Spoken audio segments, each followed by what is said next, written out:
Welcome to the Skeptic Zone, the podcast from Australia for science and reason.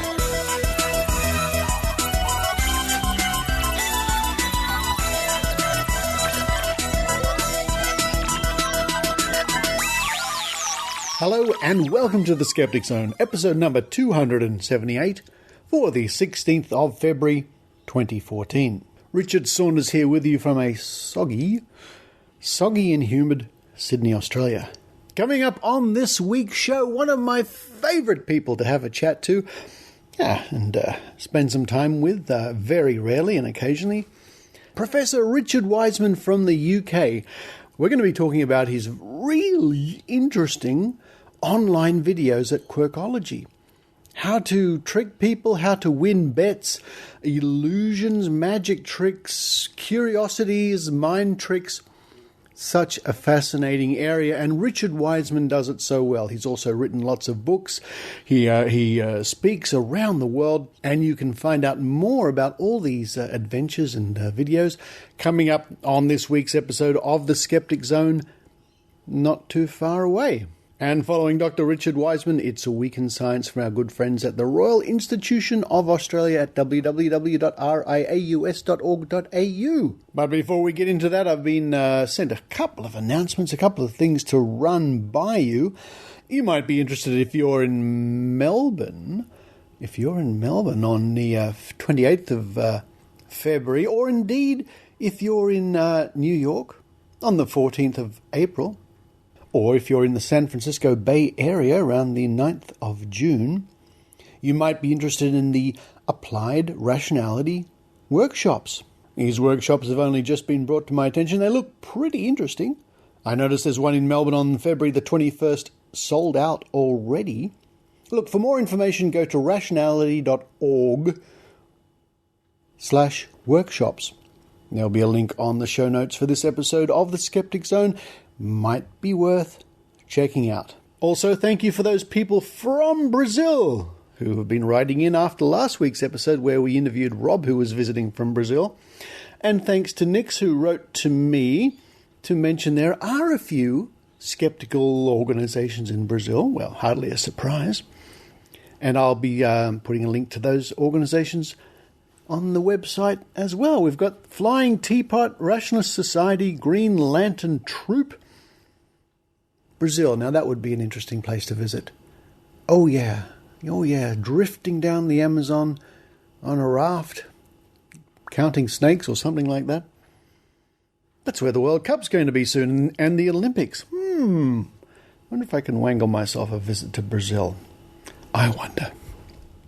Oh, and one quick thing before we get stuck into the show, again from our friends at the Royal Institution of Australia, coming to Australia, The Science of Doctor Who, presented by RiAus in association with BBC Worldwide Australia and New Zealand. Exploring the science behind the fiction live on stage. Tickets available now. Look, it's going to be in Perth on the 26th of April, Brisbane the 10th of May, Sydney the 23rd, 24th, 25th of May, Adelaide the 31st of May, Melbourne the 13th, 14th and 15th of June.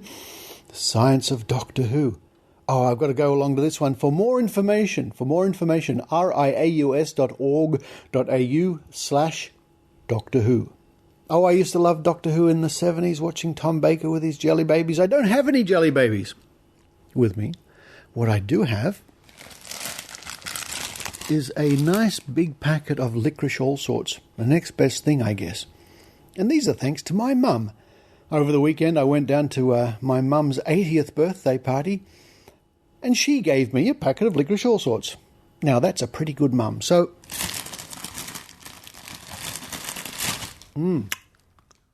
happy birthday, Mum. And while I'm enjoying this lovely licorice all sort, I hope you enjoy the Skeptic Zone.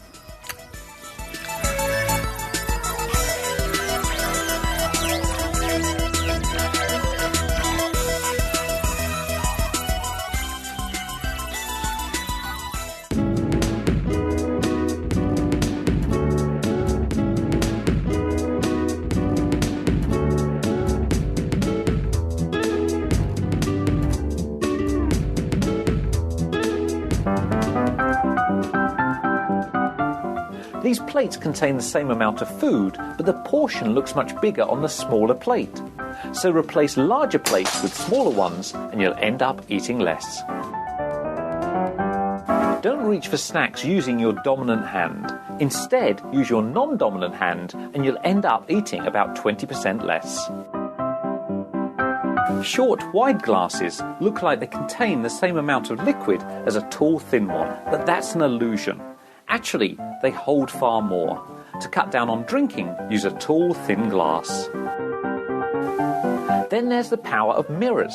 In one experiment, psychologist Brad Bushman Hi there, I'm Brad Bushman. placed both healthy and unhealthy food on a table and asked people to snack away.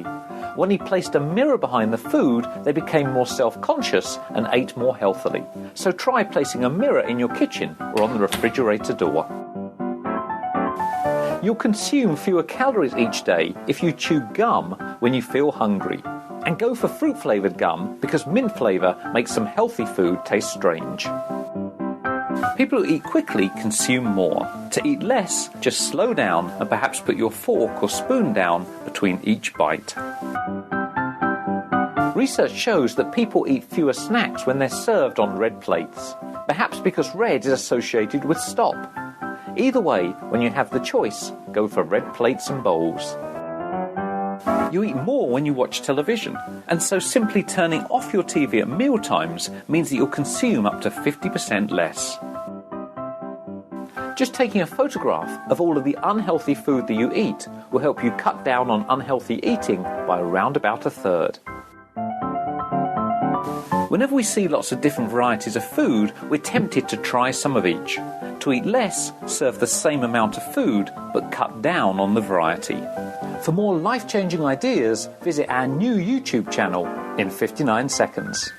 And joining me on the line now, all the way from the sunny shores of Scotland, one might say, it's Dr. Richard Wiseman, Professor indeed. Hello. Hello, nice to be here. And yes, indeed, for once, it's sunny. It's sunny and lovely in Edinburgh. So yes, lovely to be here. Yeah, we've been certainly seeing here on the news in Australia, and I'm sure our friends around the world have been seeing the horrible storms and floods in the UK at the moment. It's quite dramatic. It's not good. I think the folks down south are suffering a bit. It must be a terrible thing to happen. And so you sort of keep seeing the news, and it's a hard thing to cope with water coming into your house, I'd imagine. So my feelings, my heart goes out to them. It's quite extraordinary because just in this last week we've had devastating bushfires in this country and people losing their houses to the fire. In the United States, our friends there, especially on the East Coast, are under a ridiculously huge mountain of snow and all snowed in, and there's floods. I wonder, is this all signs, Richard? What's happening? I think it's signs from God. That's how I see it. That we have done something bad. That's my scientific take on it. I don't know. I don't know enough about climate change to know if that's the culprit. I suspect it's a likely candidate. So yes, let's get those climate change deniers on the line and see what they think is going on. Yeah, we tried to get them earlier, but they're snowed in, unfortunately, or something like that. Now, Richard, I first met you in the year 2000 when you were here attending a big skeptical convention then. And my very earliest memories of seeing you were on stage. We were very thin at the time, and I think you said in your talk that you had recently been to India. Or if I'm maybe misremembering, because you showed a clip, which is a very famous clip now, about you conducting some firewalking tests in the UK. And I think in the clip you said you were very thin because you just came back from India. That's some time ago now, but that clip is still being used. It is. It's one of my favourite clips, and I think you're right. I think your memory is better than mine on that, because I'd just been to India to look at Sai Baba and some of the other sort of gurus out there with an Icelandic parapsychologist called Erlendur Haraldsson. And yes, I lost a fair amount of weight, as lots of people do when they go to India, and then I came straight back and did the firewalking for the BBC, where we had some firewalkers who said it was all paranormal and that they could therefore walk further than scientists would advise them to, and they gave it a go, and they burnt their feet fairly badly live on television. So yes, it's still one of my favourite clips. And I think the clip that BBC Science has had the most complaints for ever. I think we still hold that record because you saw lots of people burn themselves live. So yeah, it was exciting times. Now that's quite interesting because it was nobody was burning these people. They did it to themselves. Yeah, they were experienced firewalkers. They had only walked previously over sort of 10 or 15 feet of coals, which of course the scientists say, well, you'll be safe on that because there's not much heat transferred from the coal to the sole of their feet. But they believed they could walk much further than that by sort of meditating and put this energetic force field around their body, and that's what we put to the test. We built a bed of coals that are 50 or 60 feet long, and they were very, very convinced that they could do it. And we said to them that this is really dangerous, you don't have to do it, you can back out at any point and all of those sorts of things. But they went for it, they put their beliefs on the line, and of course even afterwards, after they burnt themselves, didn't change their beliefs. This is in line with lots of other investigations I've carried out where, even when you're presented with that kind of disconfirming information, still people cling on to their beliefs. They're like possessions in that sense. We'd like to have them around us. Yeah, that was a long time ago, and I don't think we'll be doing it anytime soon, is my guess. I think actually it wouldn't be allowed nowadays with sort of new health and safety regulations. I suspect you're right, but we're very pleased you did it way back then, and with your kind permission, for many years now, when I've been giving talks around the world, I'll often use that clip, and I'm delighted that it really, really makes the point. And the point, I guess there are 2 points it makes. One is to address firewalking and look at the physics of it. But for me, and I imagine for you too, the more interesting point is the psychology. Yeah, absolutely. Just this notion that the beliefs you have may be doing you some harm. Now, in that instance, it's physical harm, but actually, I guess as a psychologist, I'm more interested in the psychological harm these things do. If people buy into the notion of psychics and mediums, then you're handing control over your life to somebody who's often less qualified than you to run it. So yeah, I think it makes that point. It's rather symbolic of this notion that these beliefs are not harmless. Absolutely right. Now, I noticed that you are the Professor of the Public Understanding of Psychology at the University of Hertfordshire, which is quite a title. And it occurred to me that it's an interesting thing to be, to get a public understanding of psychology over. How successful do you think you have been? And it's an awkward question to ask you, I'm sure, but from my point of view, I mean, given all that your online activities, and we'll get to that soon, you must be experiencing a certain degree of satisfaction or success. These things are really hard to measure. If you try and measure whether you're affecting, people's beliefs or how much they understand about psychology or whatever, they're quite squishy things to try and put numbers to. I think all you can do is sort of point to the sales of the books or the sort of online work or the talks, the number of people coming, and kind of going, well, it's getting the word out there, and of course we hope then people become energized. And of course my favourite thing, whether it's with the online work or with the books or whatever, is when you get the emails from kids who are going, oh my goodness, because of you I became interested in psychology, and those are the moments that you think and feel that you're making a real difference in someone's life. So yeah, fingers crossed. I mean, I've been doing it for 10-15 years now. Hopefully it's affected at least one person somewhere in the world. That's my goal. That was my goal 15 years ago, was to affect just one person somewhere in the world. I set the bar low in order to be enormously successful. That's one way to look at it, yeah. And along the way, I've been most impressed to see over the years that you've been very diligent in the writing department. We've got lots of books coming out from you. 59 Seconds, the science experiments books, Paranormality, Quirkology, of course, and Night School. Is that a newer one? Night School isn't out yet. It's published here at the end of March. So as I look across my desk, I see the manuscript sitting over the other side of the desk there. So yes, I've been. It takes me about 6 months to write a book, and I kind of just got into the habit. I love it. I enjoy the kind of the challenges of taking academic psychology and then having to kind of write about it in a way that hopefully engages people who may not understand very much about how psychologists do what they do.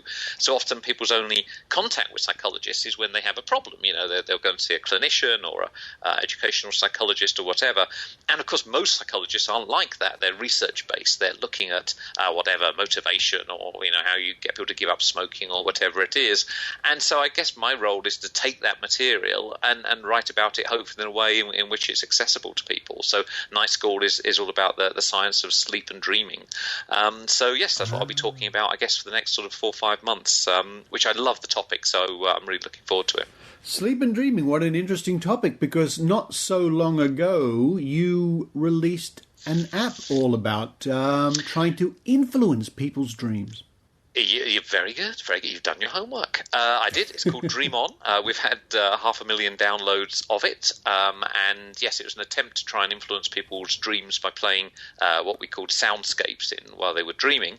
And in the morning, they were prompted to report their dreams. So we have about 10,000 dream reports, and the book describes all of that work and gives the results, which I'm not allowed to talk about until the end of March. But they're very exciting. That's all I'm prepared to say. Don't push me on it. They're very exciting. So what are the results, Richard? Don't push me on it. I asked you not to push me on it. It's quite interesting. Like this. The whole thing was a complete disaster. No. Don't push me on it. That's all I ask. At the end of March, I'll tell you. I'll email you. I'll come and visit you personally. I'll shout it through your letterbox. Thank you. I can't wait. Because it's an interesting thing, because personally, I often fall asleep with a pair of earbuds in just to help myself drift off listening to this, that or the other. And occasionally in the wee small hours, if it's still on, whatever I'm listening to, especially if it's the radio, suddenly the people talking on the radio will be characters in my dream. So I can understand how that might happen. Oh, yeah. I mean, this notion of what's called dream intrusion is very well established and has been very well documented since the 60s. And some people have it more than others, and certain stimuli rather than others, and so on. But around about 50% of people, if you put them into a sleep lab and then play in something, it will influence their dream. So it's a fascinating set of studies. And then one of the questions that I have is, well, what can you do with that? We don't just dream for the fun of it. Our dreams have function. They do something in our life. And if you can influence people's dreams, have you got a chance of then influencing their waking state and mood? So it's a fascinating area. I mean, the fact that we obviously spend about a third of our lives asleep, and up until the 1950s knew nothing about that area. You know, you put people on the moon and you dive deep under the seas, but we had a third of our life which was a complete unknown to us. And so since then, there's been this explosion of research, and the book kind of guides people through that. Excellent one to really look out for, and in fact, I'll certainly look forward to seeing that myself. And just talking about the apps and doing things online in that respect. A couple of years ago, I was very chuffed to download an app that you created or had a hand in, which was a great fun, and I got enormous mileage out of it, especially with my young nieces and nephews. It was mimicking a psychic act, and I'm just trying to remember the name of the app now. Yes, funnily enough, so am I. It was it's Telepath. Is it Telepath? I think so. It was something like that, wasn't it? Yeah. It's so long ago that I'm struggling to remember as well. I think it might have been Telepath. And it was good. It was clever. And my idea. So those three things often go together, at least in my mind. But yes, unfortunately, I don't think it's around for people to download anymore. I think there's been various sort of upgrades on the app system, and we haven't kept pace with that. And that's one of the reasons why I'm saying it's very good, because people can't download it and find out that I'm lying. But I'm glad you managed to deceive your nephews and nieces with it. Oh, it was great fun. For those people who may not be familiar with it, it presented your audience or your victim, for lack of a better word, with some numbers and pictures, and you asked them to choose one secretly in their mind, and then the app would magically pick the right one, and it would really befuddle them. And it was very clever, Richard. It was clever. I do say so myself, and it's good that your nephews and nieces will no longer trust you because of it. So it's, to me, that's like job done. That's that's great. Well, there you go. Well, that leads us on to probably what a lot of people know you for are the marvelous online videos on Quirkology, and I think you have even more than one YouTube channel. I think 59 Seconds is another one, if I'm not mistaken. But yeah, that's right. There's two of them. There's Quirkology, which was the original one we started quite a long time ago now, I think 2007.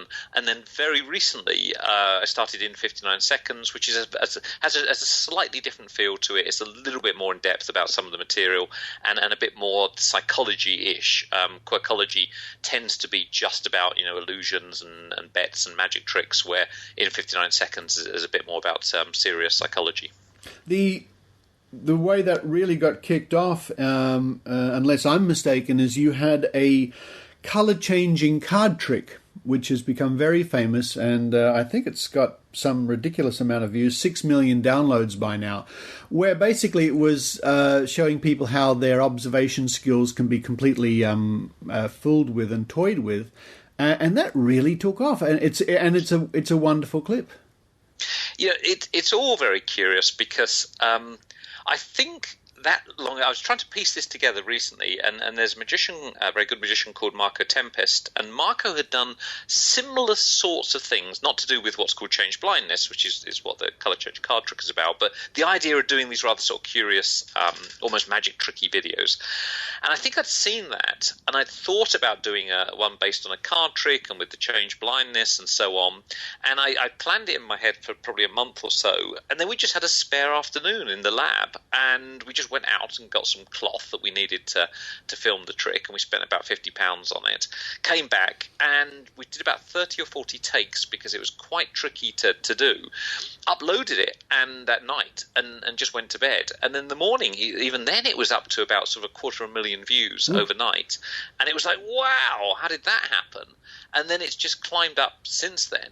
So we just kind of, got a hole in one on the very first time we did it, and then the channel's built from there. So, one of the things I always say to people is always just try things on YouTube, because, it's democracy out there. You just do not know where these things will lead. So always worth giving it a go.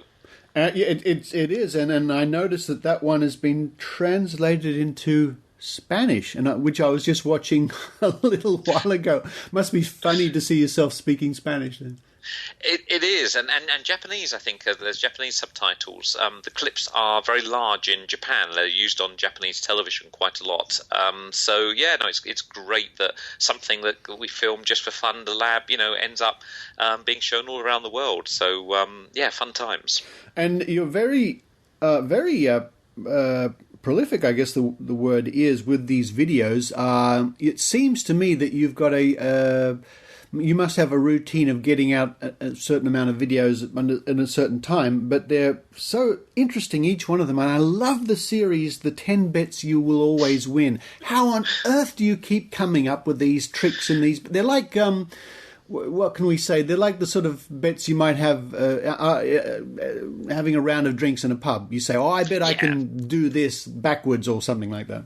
That's right, yeah. I mean, they're all little bar bets. And I mean, the answer is, in terms of coming up with them, is that A, people send them to me, which is lovely. But B, of course, magicians know about these things, and there are books on them going right the way back to what's called rational recreations, which is sort of a Victorian term for all these little sciencey stunts, because lots of them are quite sciencey. They're to do with flicking away cards or blowing in a certain way or whatever. And you just sort of trawl through them. And so with those videos, it's not really the filming or the editing or the voiceover that takes the time. It's just finding the material, and that can take a month to find 10 really good ones that you think work. I think we've done 10 of those now, so that's 100 bets, yes. and that's a huge amount. But people keep on watching them. I think the most successful one's got about 6, maybe 8 million views. I can't remember now. And it's great, because all of them, again, they're a kind of backdoor into science. Often when you do those things, in fact, actually on the latest one is one of my favourite ones, where you put the salt onto the plate and then sprinkle the pepper on, and you challenge somebody to separate the pepper from the salt, and it sounds impossible. But if you take a balloon and rub it on your sweater or jumper, hold it above the plate, all the pepper comes up, the salt doesn't. And it's a lovely moment, because as the pepper hits the balloon, it amplifies, and so you get this lovely sort of sound. It's really quite magical. And I think for any kid in particular doing that, you've just got to ask yourself, well, why is that happening? What is going on there? It's very difficult to do that stunt and not be a little bit curious. So hopefully it engages people with science. I'm a big fan of people doing rather than just reading about this stuff, and I think that's the power of the Bets videos. And I think that's the power of the video. Indeed, because it's fine to read about these things, and that's a wonderful thing. But to see it in action, for me in particular, I think it always adds that little bit more. And I think you do it in a very entertaining way with that corny music in the background on each of your videos. Yeah, it's and also they are edited quite cleverly, in the sense that they're edited within a second of their life. If we can literally cut off a second, we will do it in order to keep the pace as high as possible. And of course, they are filmed. You can tell they're not professionally filmed. They are all just filmed in my living room. And I think there's something about that which is quite kind of literally homely. It just sort of feels like you're sitting in on this strange guy who knows a whole load of weird stuff. And if you give me 3 minutes, I'll tell you 10 things. Yeah. One of them might be great. You do it in the bar tonight, you might make some money. It's a really easy sell. And it is really weird to walk down the street, as occasionally done, and kids have kind of come up and said, "Oh, you're the guy from the Bets video." Oh, really? So yeah, it's really odd, because you forget that people are watching these things. But no, I'm glad that people enjoy it. It's sort of a passion, because the whole thing is mine, in the sense of I kind of have a vision for the whole piece, and then it's just nice if people enjoy that. In the bad old days of television, you go in and say, "This is my idea," and 6 months later a program would emerge, if you were lucky, that bore no relationship to what you had in your head when you walked into the room. So it's nice to do something where you're completely in charge, and you go, it doesn't feel like it's made by a committee. It feels like it's just one person going, "That's my vision. Don't know whether you like it or not, but here it is." So that's really the approach. It's liberating. Yes, I think you're absolutely right. The other videos I really enjoy, apart from the bets you can win, the series you have where, for all intents and purposes, it looks like a magic trick. You have something like a little toy car appearing out of an impossible situation. It cannot be there, and suddenly it is there. And it's not like it's an editing trick. It's not like you've stopped the movie and then fiddled with it. And then just when you're completely baffled, or you produce a huge ball from seemingly nowhere, keep watching the video, and then all is revealed. And it's one of those very interesting moments. But I guess that harkens back to the colour changing trick, because you can watch that, stop it halfway through and go away and think about it forever. Or you can continue watching. And most people do, and hopefully they're devised so that, first of all, they don't make magicians angry. Magicians tend to really like them. There's nothing being given away there that would impact on magic. But second, the method, how it's done, hopefully is more entertaining than the effect. And often you think, "Oh my goodness, it was so simple. I just made one assumption and that tripped me up." So they are fun. They are a nightmare to make. Because often the timing is a split second. So on the car one, I have just got tapes after tape of me not doing it, as it were, and not being able to perform the trick, because it's literally millimetres as to whether or not you see the car first time round. So, so basically what happens is that I normally put something on television, one of these box sets, HBO things that I'm watching, and I'm actually doing the trick whilst watching the HBO thing, because I'm going to do the trick so many times that I must have had something on. So one of the reasons why they've often not got a soundtrack is that you'd be hearing an HBO series in the background. So I think with the ball one, which Caroline and I did, Caroline, my partner, is the ninja on that. Really? Really? Yeah. I wondered, yes. She's a very good ninja. Yes. She's very good at creeping around there. Yeah. I think we did it like 50 or 60 times. Wow. And about 30 sort of takes in, I could feel Mr. Goodwill leaving the room from Caroline's perspective. But eventually we got it. So what's funny is you guys only see the one thing that works, and they go, oh, yeah, that's fun. And you haven't seen the sheer misery behind that. But it's, no, they're my favourite, actually. I do love them. No, but credit to you. You do include, often you do include a couple of times where it goes wrong, just to make the point. These things are not easy.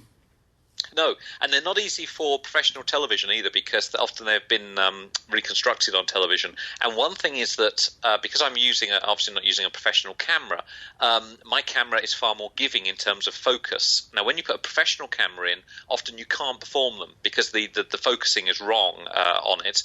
And also they're not prepared to sit there all day as you do take after take. So often we've had crews who've come in and wanted to recreate them. We go, yeah, fine, use the room, here's the props.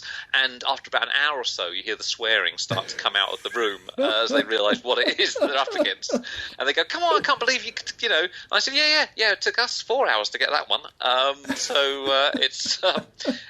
all fun. It's all fun. It must be a wonderful thing then to review the latest take and see you've got it. Oh, that's a moment. Yeah, yes, when we all sit round and go, oh, thank goodness we've got one. And that's what I had in mind. Look, it looks great. Look, the car looks like it's impossible. Yeah. That's what I had in mind. Yeah. Because until you got that moment, you don't know that it's impossible. If you just sort of think, oh, I think it's going to work. Right, right. And so you never know until you see that magic take, and then you go, that's what I had in mind. And then, of course, you have to show it to other people, and sometimes they just don't work, and people go, it's obvious, it's whatever. And then you're back to the drawing board. But our success rate is pretty good. We've probably only dropped one or two over the years, just because they're too weak. Well, with the ball one, which includes the ninja in some respects, which you mentioned, and the appearing car, when I viewed those both for the first time, I was baffled. I could not see how and where and how could that possibly work. So it worked in that respect. Good. Yeah, magicians have done the same thing. I had a heated phone call from somebody who was swearing at me down the phone about the car, because they'd been in magic for like 20 years, and because it's not a principle magicians use in the form that I was using it, and they were going, "Oh, I just couldn't believe you fooled me." So there's a sense of delight and anger in their voice. So no, it's great, and because it's so easy. They sit online. People can watch them anywhere in the world, anytime at all. So I just think, oh, how lovely that right now, somewhere in the world, somebody will be watching one of those videos and giggling the same way that you giggled and I giggled the first time we saw it. So it just feels like a lovely way of getting this stuff out there. It absolutely is. Now, if people aren't familiar with the videos and the books and all the rest of it, it's very easy, folks. Just Google Richard Wiseman, or you could go to www.richardwiseman.wordpress.com. All the links are there, including for people, I guess, especially in the UK, if they want to engage you as a public speaker. And I've had the pleasure of seeing you speak in public, since 2000, when I think about it. And I guess the last time we caught up was the year before last in Edinburgh, and then at the wonderful QED convention. Yes, that's right. And I'm back at QED this year, actually, in a few months' time. So yes, that's right. That's where I can remember we chatted and we laughed. We did. We had a lovely stroll along the river there in Edinburgh, and we just sort of had no agenda. And as we walked along, we made observations, and it was an interesting interview, but one of my favourites, I think. Yeah, sometimes these things, they work just sort of very natural.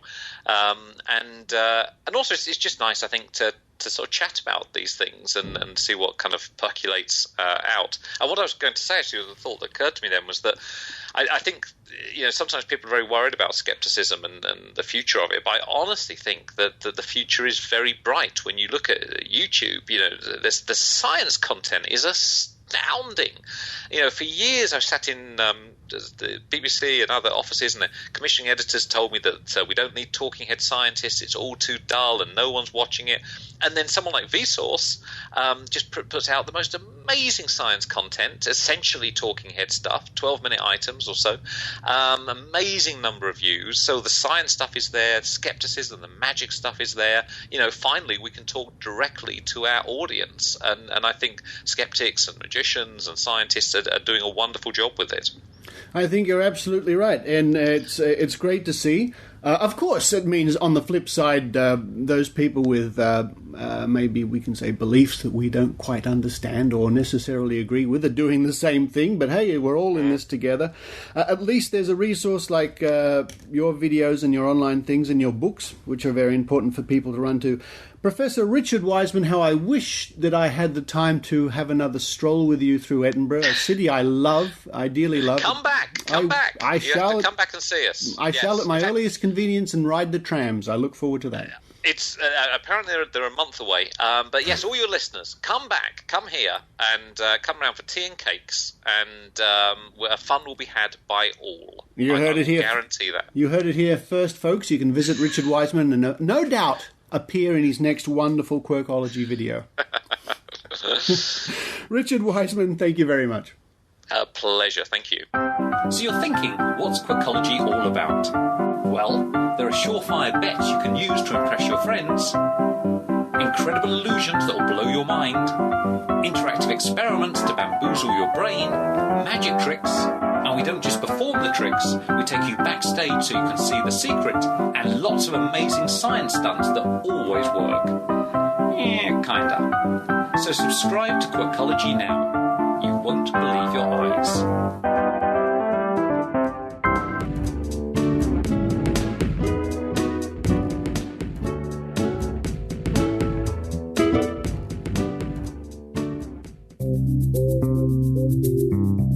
The Skeptic Magazine, the journal from Australian skeptics.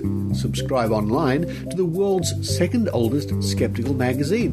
Visit www.skeptics.com.au and click the publications link. You can also find there over 30 years of back issues free to download. The Skeptic, the magazine from Australian skeptics.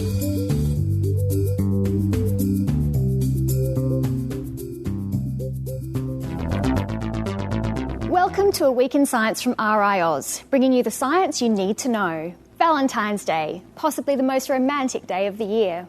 If you're still searching for your special someone, you may have considered going online. But how do those sites actually work? One dating site founder let us into the secret, which uses simple math equations to determine compatibility. When you join, you answer a bunch of questions about yourself, and also about what you look for in other people. And no pressure, but each answer you give is worth points. If you mark a particular criteria as mandatory, like being a dog person for instance, the answer to that criteria will be worth lots of points. But if you mark a criteria as not important, the answer is worth less. Each potential partner answering questions gets a score based on the criteria you set. Their score and the score you get for their criteria are put into a mathematical equation which gives what's called a match score. Here's an example. I'm a non-smoker, which is mandatory criteria for my future partner. And I also like clubbing, but that's not that important. I'm a non-smoker, but it's not that important for me. I do like seeing live bands, and that's important for my match.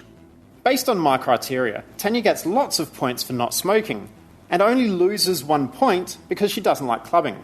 And for me, Ben only gets some points for being a non-smoker because I don't really care, but loses lots of points because he doesn't like live bands. We answered some more questions, popped them into the equation, and, why hello, 94%.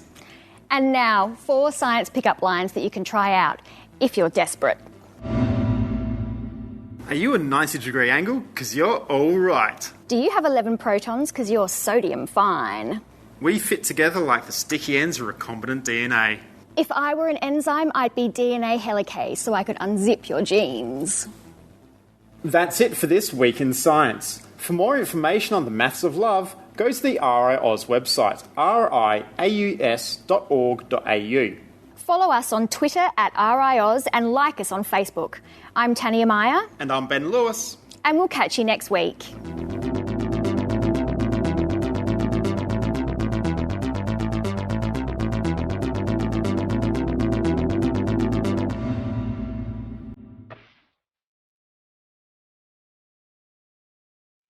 Podcast Science is an award-winning weekly science show in French hosted by a bunch of crazy enthusiasts. We are convinced that the greatest ideas in science are quite easy to grasp as long as they are presented with passion, using a vocabulary common to all curious minds, whatever their academic background, if any. You don't understand French yet? Well, it's never too late. All our stories have a written transcript on the website, and people from all around the world are using our content to learn Molière's language. Our topics range from 0 to infinity, from evolution to artificial life, from electromagnetism to the science of introverts. We just love mathematics, science, critical thinking. So do you? Want to join? You can subscribe to the podcast for free from our website, podcastscience.fm, that's in one word. You also find us on iTunes and SoundCloud. See you soon, hopefully. Hâte de vous accueillir. À bientôt sur Podcast Science.